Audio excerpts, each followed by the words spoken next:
Hey folks, late last year, Jen and I were fortunate enough to have a Q&A session with some of our viewers. Now that video just kind of got shelved at the time because unfortunately, Jen had her accident.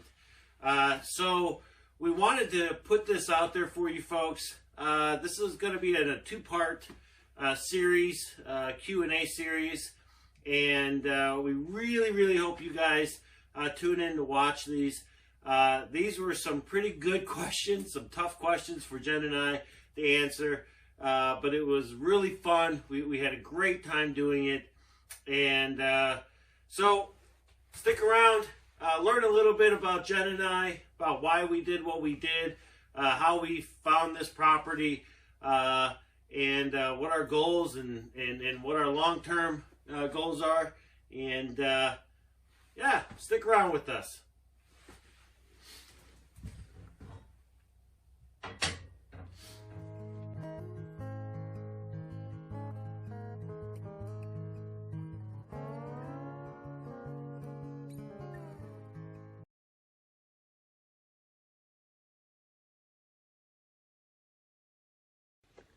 Go ahead.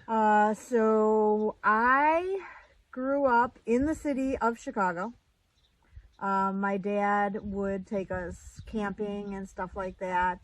My grandparents, his mom and dad, they owned a farm out in Indiana. So we would go out there and help out there a lot. But other than that, I was a city girl. I was raised in the city. I went to, the regular high schools and stuff like that. And I wasn't, I enjoyed going on the trips with the family, but it wasn't like something that I did and went out of my way to do until I got older. When I got older and I moved to Tennessee, and I lived out on a small acre of land in a small home, and had some animals and stuff like that, and I enjoyed that life. I enjoyed it a lot. And then after some time, moved back to Illinois, and I was out in the suburbs of Illinois. And so it was more back to city life than it was the country life. I missed that country life. I missed being out, and being able to raise the animals and be able to, the fresh air and everything. And so that's basically my background on that. Yeah, mine was a little different. I mean, I grew up a block from Jen, so definitely, grew up in the city boy. But I wrestled. I was an athlete and wrestled my whole childhood and did all the things that the city folks did. It wasn't until later in my life as well that I loved going camping, and I made it a point in my early 20s that every Labor Day and every Memorial Day would be a camping weekend, and I did that for 2 decades. And so it just kind of grew into a fascination and really truly enjoying being outdoors. And I love the cold, and I would do all of my winter camping in a hammock just because I could, and I enjoyed it. Building small shelters and learning how to build fire and doing all those little things kind of came with the territory. But again, it wasn't until later in life that I started enjoying it. And then when her and I got together, well, that was just 2 peas in a pod. I think it was after we got married. Yeah. When we got back from the trip we had in South Dakota, getting married on top of Crazy Horse Memorial, we began to think differently about what we were doing. We knew that, if we were going to make a change, it wasn't going to be anything drastic or quick. It was going to be a gradual progression of preparing ourselves for the lifestyle. Look, doing this lifestyle is not easy. And, we've been big fans of Offgrid Homesteading shows and YouTube channels, but we knew that if we did this, we wanted to succeed. We wanted to thrive. We didn't want to just come out here and survive and have to fight year after year with infrastructure and problems. We wanted to do it right, at least right to us. And that meant sitting down, taking many, many months and building a plan of what it would look like for us to move off grid before we ever even decided to do it. And when we did decide to do it, we committed to it. Every big decision we made was focused on ensuring that when we decided to leave or when we were going to go off grid, that we had put every effort and every, again, major decision with that in mind. And that's what we did. In April of this year, 2021, we sold, we had lived in a townhome, and we sold the townhome. Yep. And we were not planning on coming out here till after our youngest son graduated and did his thing of going off to the Marines. So we wanted to still be out there. So we both continued to work, but then we were staying at families and friends' houses. Yep. Till we left in June. Yep. Yep. And the funny thing is all of that had been planned out years in advance. I mean, from the time we listed the house to the time that we started renovating the house to the time that we sold the house and where we were going to stay from the time we sold it until the time we moved, all of that we had planned out and prepped for. Well, that is a great question, and the answer to that, I'm still learning. I was going to say, I'm still learning. Yeah. Oh, we're still learning how to Everything. homestead. I mean, everything about homesteading. I mean, every day we're learning something new. We're learning by virtue of talking to neighbors, and just going through the process and making mistakes and sitting back and evaluating, what it is or what our objective is. For us, Jennifer came out of retail. I came out of manufacturing. We have no construction skills whatsoever. We have, very little farming, if none, on the grand scale, farming experience. We have a little bit of gardening experience. But we have a will to live this lifestyle. And I think from that perspective, anything is possible.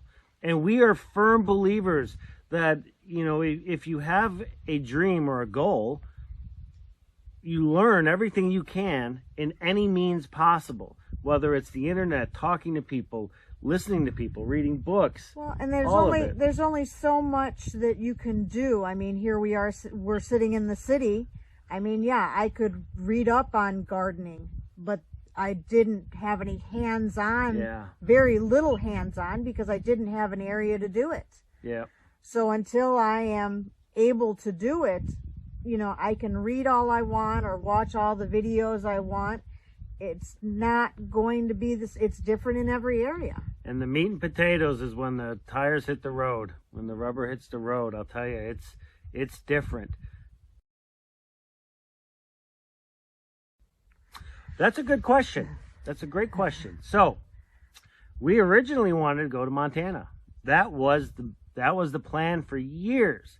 And then her cousin has some property in Montana, and so we took the kids on a 3-week vacation, and we went out there, and we loved it. Just absolutely loved it. It was gorgeous.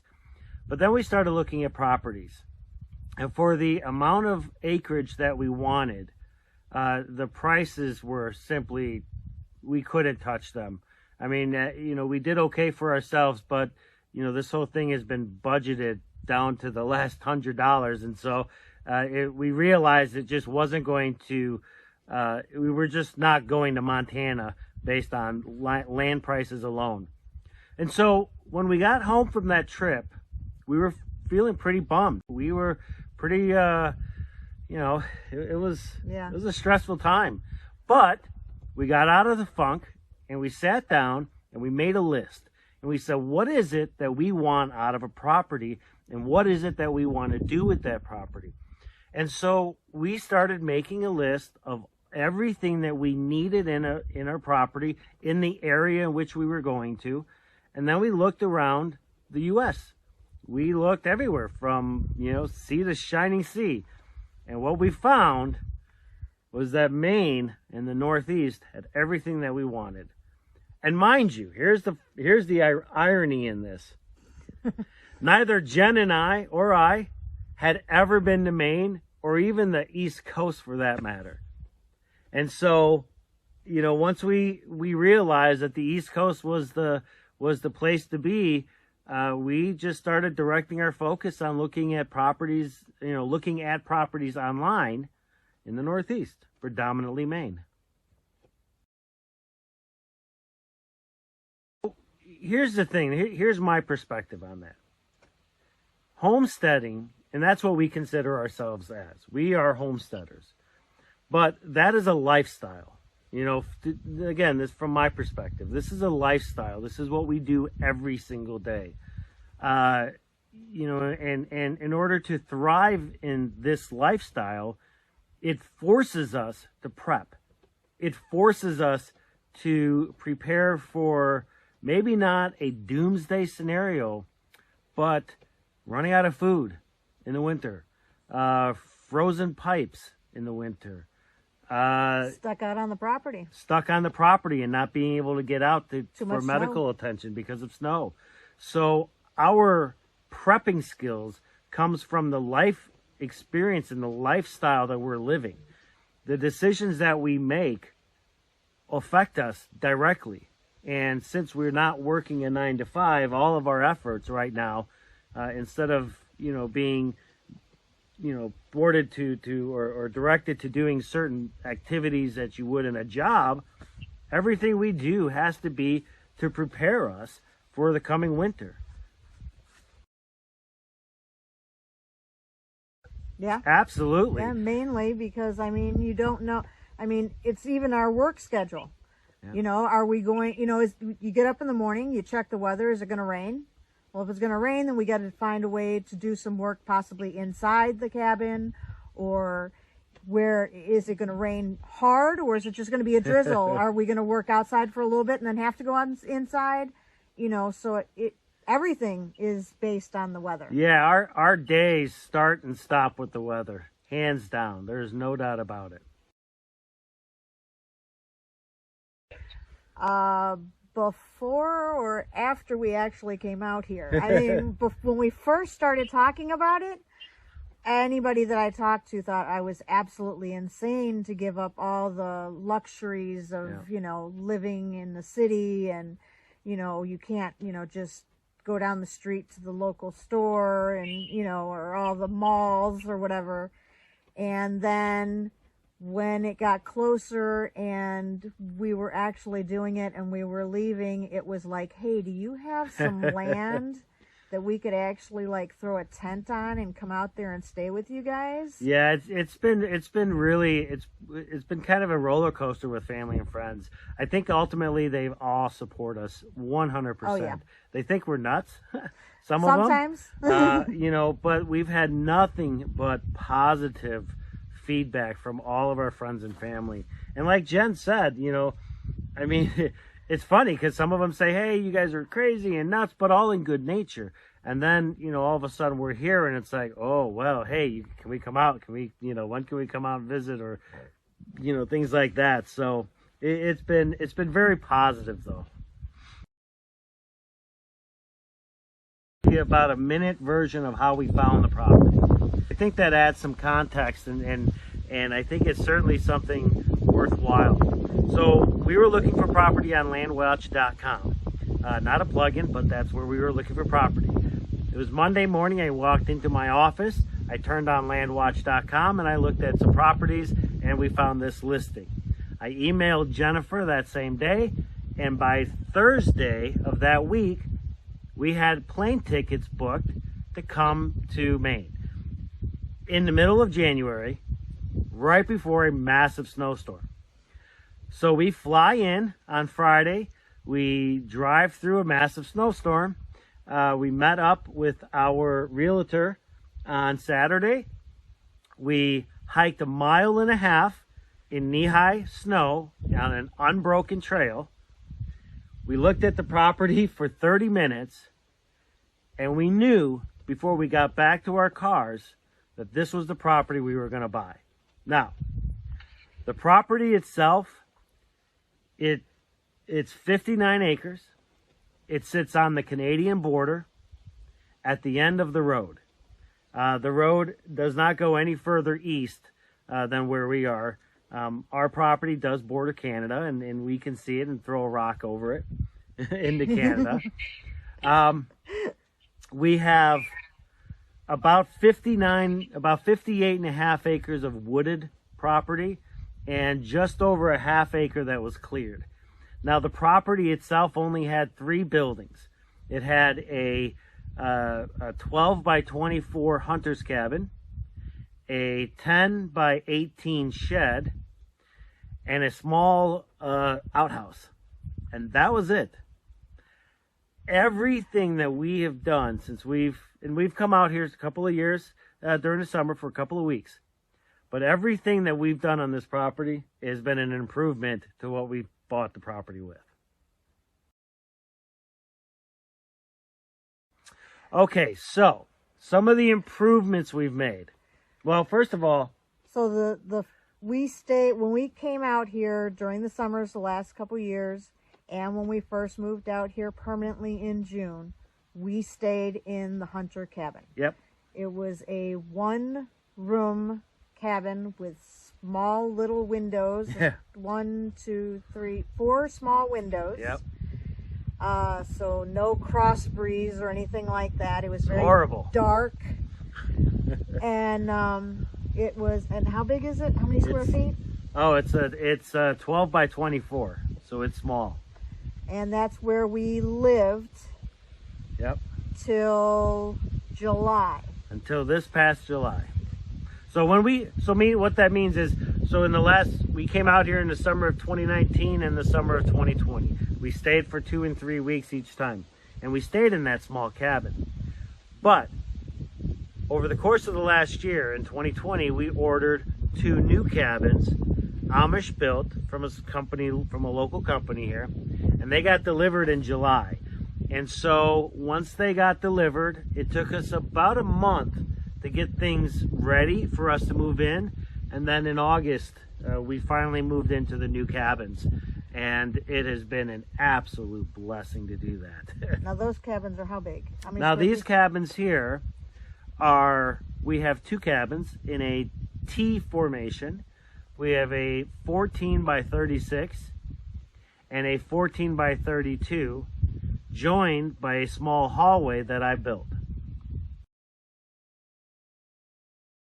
Long-term lifestyle is a self-sufficient, healthy lifestyle, simpler lifestyle. We are currently off the grid. I built our solar system, so we now have electricity. What we're sitting in front of here, this building, is inside of this small building that we built with our kids last year, is our well that we had dug last year, which is on a solar well pump. And so what we want is self-sufficiency.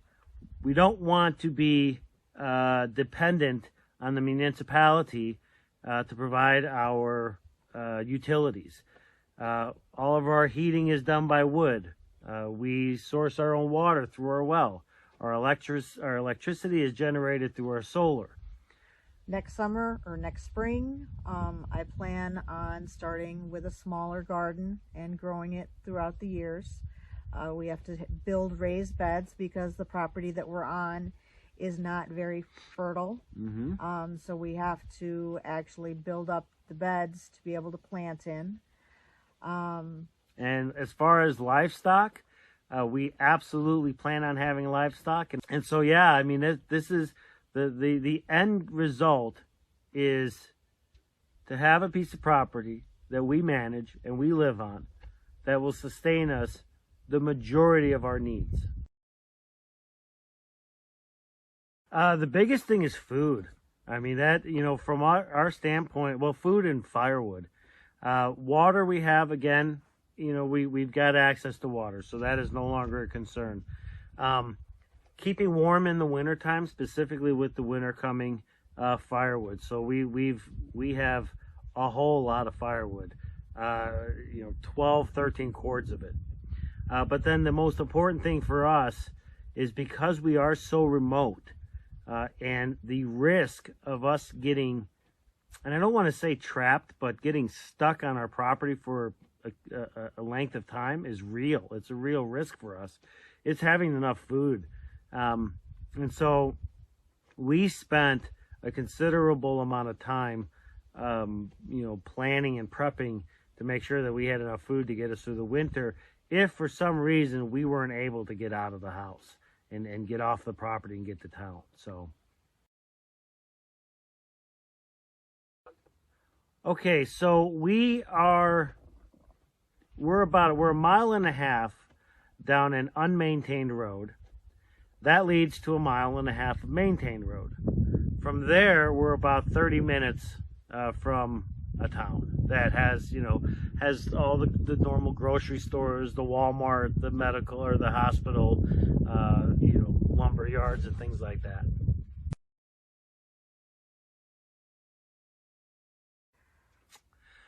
Well, in the short, yeah, I mean, long term, it's all about gardening and raising and harvesting livestock. I mean, at the end of the day, you know, the gardens that we build and that Jen and I manage and monitor over every growing season is one of, if not the most important activity that we're going to have to do.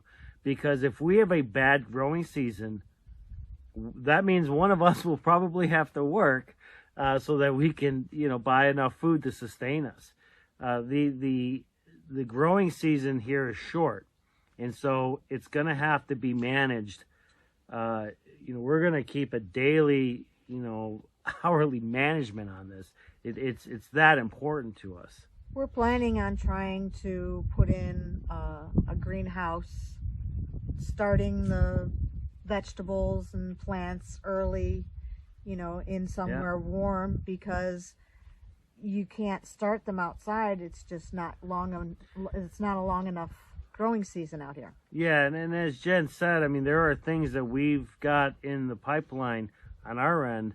The greenhouse through a hoop house that we have, and then also building a sunroom so that, again, we can extend the growing season, because it is really the life of us being able to live this lifestyle, is being able to do that. But with us still trying to get things ready for the winter this year, because we didn't get out here till June, all this stuff is put on hold till next year. So we aren't going to be able to put the hoop house up before winter hits, so I can use it in the spring. So next growing season is going to be very short for us. Yep.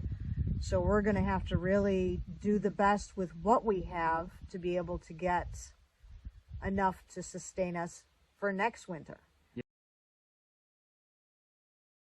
We went out and we got you know, canned goods and stuff like that we could put up, and we've got dried goods and stuff that we put up to be able to make it through this winter. But it's not something that's going to sustain us past this winter. No, but it'll get us through this winter.